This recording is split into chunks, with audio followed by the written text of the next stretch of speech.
Patuloy na binabantayan ang level ng Bicol River kasabay sa binabantayang Bagyong Ramil.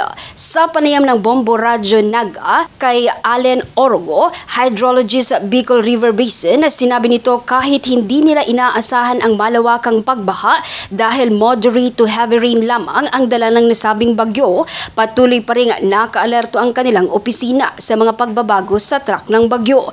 Kasabay nito, ang mga ilog na sakop ng Bicol River Basin ay nasa mababang level dahil panakanakang pag-uulan lamang ang nararanasan sa mga nakalipas na oras. Dagdag pa dyan ni Orogo, kahit hindi anya kalakasan na pag-ulan ang nararanasan, mararamdaman pa rin ang epekto ng bagyo hanggang bukas, kung kaya patuloy pa rin na pinapag-ingat ang lahat sa banta nito, lalo na sa may parte ng northern portion ng Camarines Sur.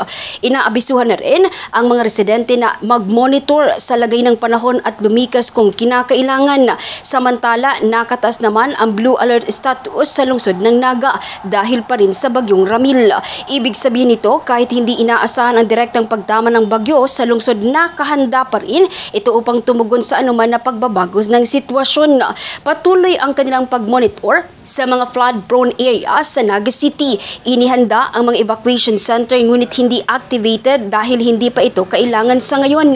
Naka-standby lamang ang lahat ng kaukulang opisina upang makapagresponde kung kinakailangan. Sa ngayon, patuloy na nakataas ang alerto sa buong lalawigan ng Camarines Sur upang maiwasan na magkaroon ng untoward incident kaugnay ng binabantayang sama ng panahon. Marami po tayong mga istasyon na minomonitor along the Bicol River.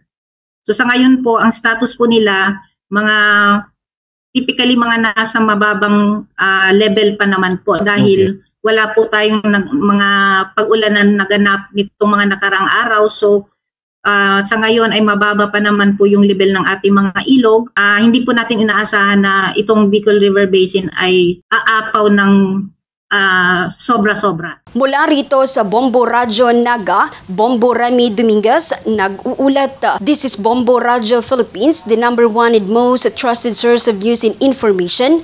Basta Radyo, Bombo.